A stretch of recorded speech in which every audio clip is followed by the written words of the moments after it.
بسم اللہ الرحمن الرحیم. ہماری مجلس وہی ہے اس لیے بغیر تمہید کے سورۃ القدر.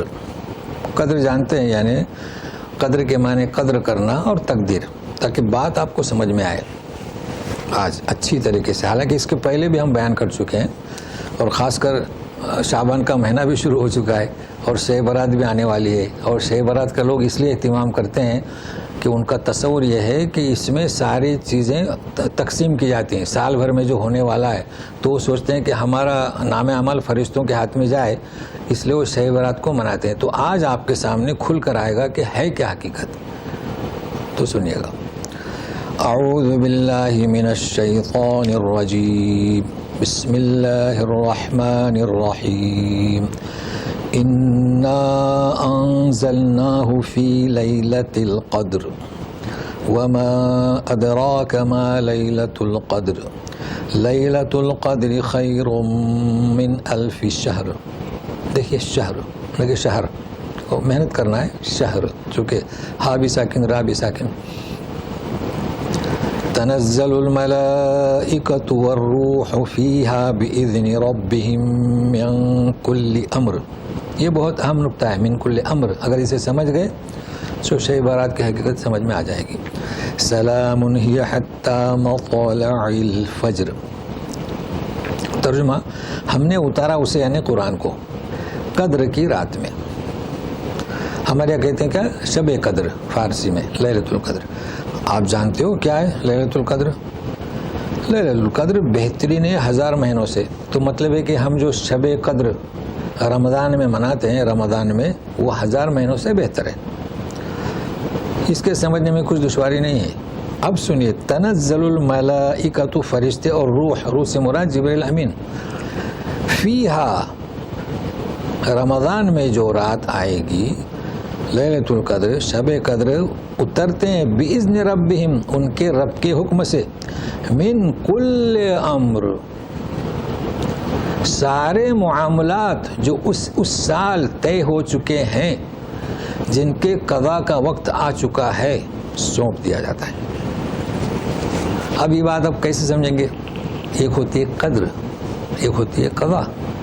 تقدیر میں لکھ دیا گیا، اب ایک سال میں جو پیش آنے والا ہے اس کے قضاء کا وقت آئے گا، سونپ دیا گیا. اب آپ بتائیں یہ کون سی رات ہے؟ شعبان کی.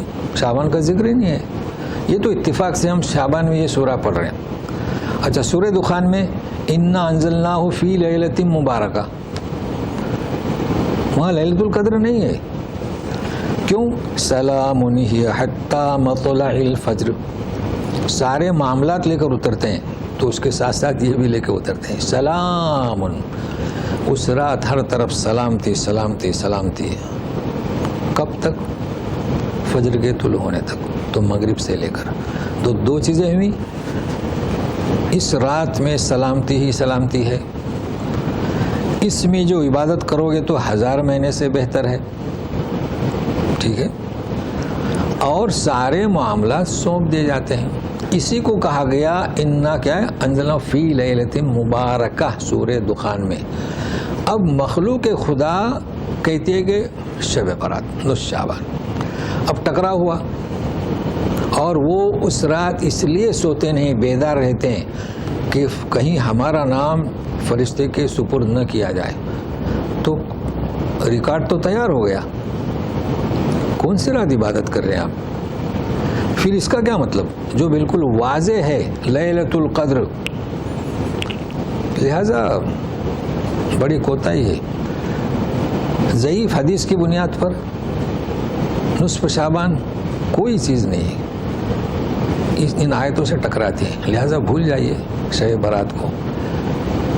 احادیث تو بہت ساری ہیں، من گڑت بھی ہیں، ضعیف بھی ہیں، اس میں کوئی تسلسل نہیں ہے. اور پھر عقلی دلیل ہم نے بتائے تھے. وہ حدیث پیش کرتے ہیں کہ عائشہ صدیقہ، وہ نبی کریم صلی اللہ علیہ وسلم قبرستان گئے تو عائشہ صدیقہ نے دیکھی، کہاں چلے گئی تو پیچھے دوڑی.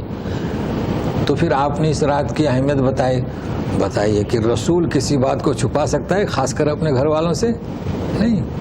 لہذا یہ بے بنیاد حدیثیں ہیں. اب رہا سوال روزوں کا. دیکھیے ہم نے شاید تقریباً 2 پوسٹ کیے ہیں روزے کے تعلق سے. شعبان کے تعلق سے روایت ہے کہ عائشہ صدیقہ سے کہ آپ اکثر روزہ رکھتے تھے 1. اب وہ تو ہم نے پوسٹ کیا، وہ پڑھیں گے آپ. دوسری بھی روایت ہے کہ آپ رمضان کے بعد پورے مہینہ شعبان کا روزہ رکھتے تھے. 2 روایتیں. تیسری روایت ہے کہ نصف شعبان کے بعد روزہ رکھنے سے منع کیا گیا. تو آپ تطبیق کیسے دیں گے؟ جو میرے درس میں حاضر رہتے ہیں وہ جانتے ہیں کہ کلام پاک میں بھی قبائل کا لحاظ کیا گیا ہے اور ان کے ادائیگی کے طور پر قرآن شریف کئی جگہ میں نے بتلایا ہوں کہ یہ عربی لفظ نہیں، قبیلوں کا ہے. تو اسی طریقے سے احادیث میں بھی ہم لوگ نہیں جانتے، عربی جانتے ہیں. تو عربی تفسیر میں آپ کو یہ ملے گا کہ جہاں پر کثرت پیش کرنا ہو تو پورا مکمل کامل. کامل سے مراد کیا؟ اکثر. تو تعارض نہیں رہا. یہ کیسے ہو سکتا ہے کہ ایک حدیث میں فرماتے ہیں کہ اکثر روزہ رکھتے تھے، ایک حدیث میں جو ہے پورا شعبان. تو پورا شعبان یعنی اس قبیلے کے رواج پر گیا. اب سوال یہ آتا ہے کہ 15 شعبان کے بعد روزہ رکھنے سے منع کیا گیا، تو پھر یہ اکثر روزے کون سے؟ اچھا، کچھ لوگوں کو میں نے دیکھا کہ رجب میں پورے مہینے کا روزہ. بھائی کیا؟ اللہ کے رسول صلی اللہ علیہ وسلم رکھتے تھے. شعبان بھی پورا کمپلیٹ یعنی. اچھا ماشاءاللہ، رجب، شعبان، رمضان، یعنی بہت خوش ہیں. کیا نام اس کا دیں گے؟ صوفیزم، قرآن کے فہم سے دور. تو میں آج آپ کو یہ بتاتا ہوں، سنیے گا. پہلی بات تو یہ ثابت ہوئی کہ کامل یعنی کیا؟ اکثر. اب اکثر کیوں؟ یہ سوال آتا ہے کیوں؟ کتنی بیگمات تھی آپ کی؟ ہم کیا سوچتے ہیں، ہمارے یہاں دورہ جو ہوتا ہے، ماہواری دورہ، وہ کتنے دن کا ہوتا ہے؟ 5-7. عربستان کے گرم علاقے میں 5-7 والی بات نہیں تھی، 2 ہفتہ اب بھی ہیں جی. تو رمضان کے کسی کے 14 روزے رہ گئے ہوں، اب وہ کیوں قضا نہیں کرتی تھی؟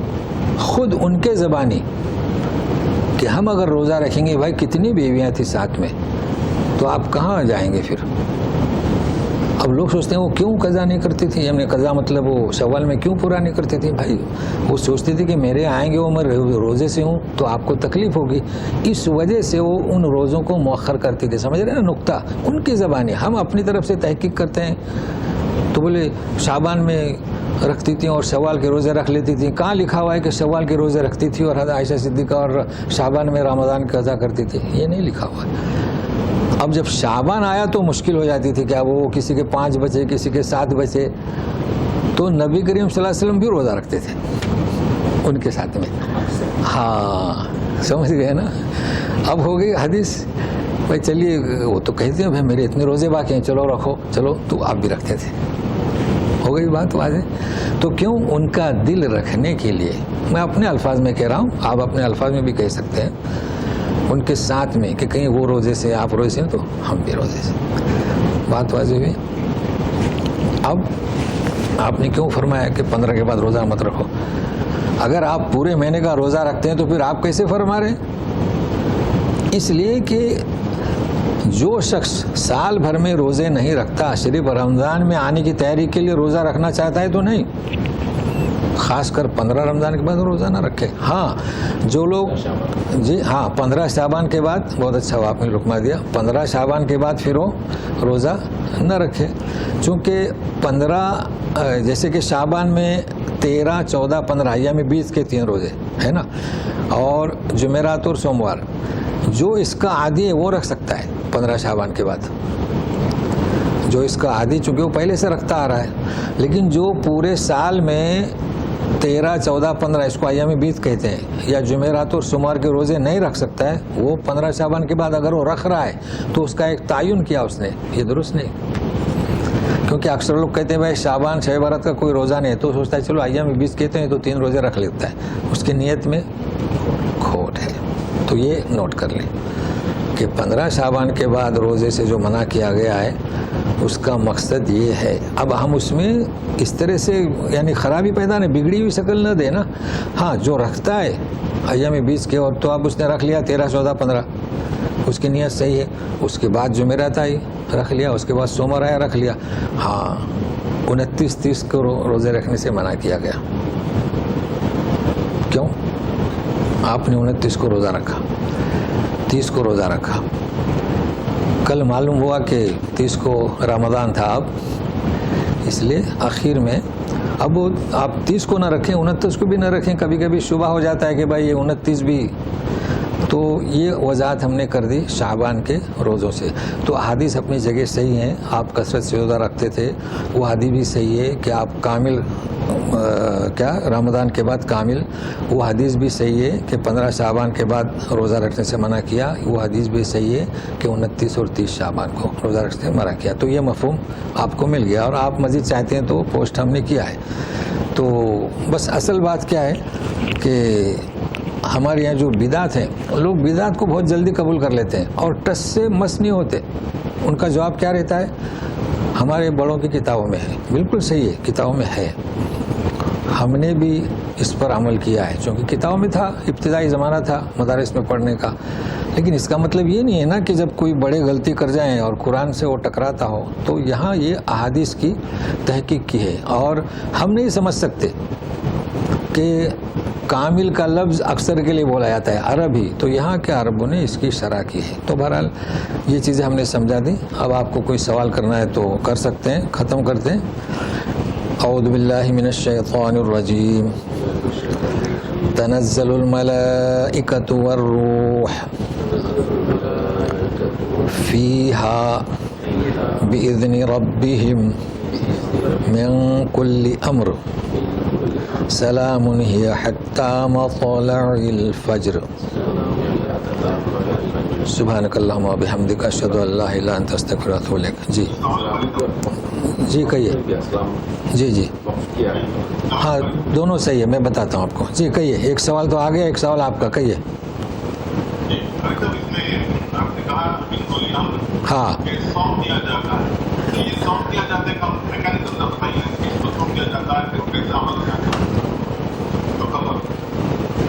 جی کیا سوال ہے آپ کا؟ بولیے. من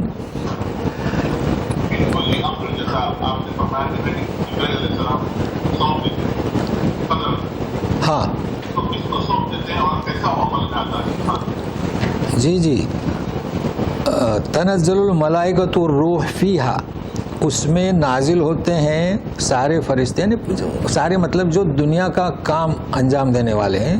فرشتے تو بہت سارے ہیں, تو وہ فیصلے جمع کا سگا, اور ان کے ساتھ جبرائیل امین, چونکہ یہ دنیا میں آنا جانا ان کا جاری سارا رہتا ہے. من کل امر سے مراد کیا؟ سارے معاملات.